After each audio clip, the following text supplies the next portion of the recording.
পঞ্চম শ্রেণীর বাংলাদেশ ও বিশ্ব পরিচয় বই নিয়ে আমরা 12 পৃষ্ঠা পর্যন্ত আলোচনা করেছি। এখন 13 পৃষ্ঠা থেকে আমরা ইনশাআল্লাহ অনুশীলন পর্যন্ত আলোচনা করব। ছেলে মেয়ের সমতা ভিত্তিক শিখন পরিবেশের গুরুত্ব, মানে ছেলে আর মেয়ে একসাথে তোমরা কিভাবে সহজে পড়তে পারবে। এখানের মধ্যে দেখো ছেলে মেয়ের একটা ছবি দিয়েছে, এখানে একটা ছবি দিয়েছে, এখানে একটা দিয়েছে, এখানে একটা দিয়েছে।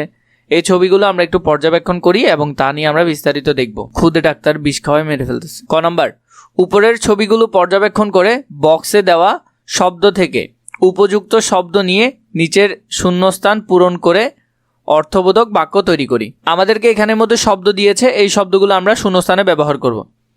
পৃথিবীর উন্নয়নে ছেলে মেয়ে উভয়ের অংশগ্রহণ প্রয়োজন, তাহলে অংশগ্রহণ হবে 1 নাম্বার, এটা হবে এখানে।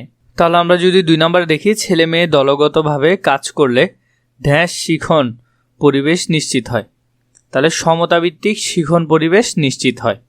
3 নম্বরে, ছেলে মেয়ে বিদ্যালয়ে ভূমিকা পালনের মাধ্যমে তাদের দায়িত্ববোধ তৈরি হয়, এটি হবে দায়িত্বশীল ভূমিকা পালনের মাধ্যমে। 4 নম্বরে, বিভিন্ন প্রতিযোগিতায় অংশগ্রহণের মাধ্যমে ছেলে মেয়ে হয়ে ওঠে, আত্মবিশ্বাসী হয়ে ওঠে। তো তোমরা এই 4টার উত্তর সুন্দর করে এখানে লিখে ফেলতে পারবে। এরপরে যদি আমরা দেখি, সমতাভিত্তিক শিখন পরিবেশে ছেলে মেয়েরা নিজেকে যে কোনো প্রতিযোগিতামূলক পরিবেশ প্রস্তুত করতে পারে। সমতাভিত্তিক শিখন পরিবেশে ছেলে মেয়েরা নিজেদেরকে যে কোনো প্রতিযোগিতামূলক পরিবেশে প্রস্তুত করতে পারে। বিদ্যালয়ে তাদের উপযোগী কাজ মিলেমিশে করলে কাজের পরিবেশ সুন্দর হয়, পারস্পরিক সম্মানবোধ তৈরি হয়, কেউ নিজেকে অবহেলা মনে করে না, সকলে আত্মবিশ্বাসী হয়ে ওঠে। সমতাভিত্তিক শিখন পরিবেশ একে অপরের সুবিধা ও অসুবিধার কথা চিন্তা করে, কেউ কিছু বুঝতে না পারলে একে অপরের সহযোগিতায় সহজে বুঝে নিতে পারে।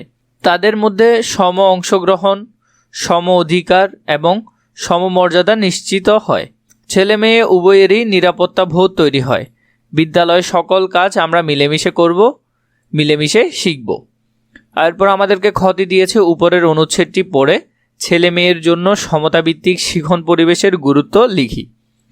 ক্রমিক ছেলে মেয়ের সমতাভিত্তিক শিখন পরিবেশের গুরুত্ব আমরা এটা লিখব।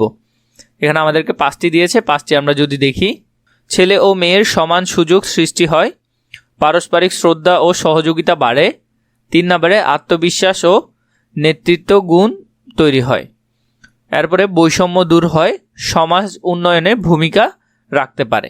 এভাবে করে তোমরা আনসারগুলো খুবই সুন্দর করে লিখে ফেলবে। নিচের যে বাক্যগুলো সঠিক তার পাশে টিক চিহ্ন ও যে বাক্যগুলো সঠিক নয় তার পাশে ক্রস চিহ্ন দেই। যেগুলো সঠিক নয় তার পরিবর্তে সঠিক বাক্য লিখি। এখানে যেগুলো ভুল হবে তার পরিবর্তে আমরা সঠিক বাক্যটা লিখব। যেমন শ্রেণীকক্ষে শ্রেণী দলনেতা শুধু ছেলেরাই হতে পারবে, তাহলে এটা কখনো কি নয়, সঠিক নয়, মেয়েরাও হতে পারবে, ছেলে মেয়ে দলনেতা উভয় হতে পারবে, তাহলে এটা হলো সঠিক বাক্য। ক্রস চিহ্ন দিয়ে এটা সঠিকটা আমরা এখানে লিখেছি। পরে ছেলে ও মেয়ে সকলেরই নিরাপত্তা প্রয়োজন আছে, এটা সঠিক, তাহলে এটার সঠিক বাক্য লিখতে হচ্ছে না।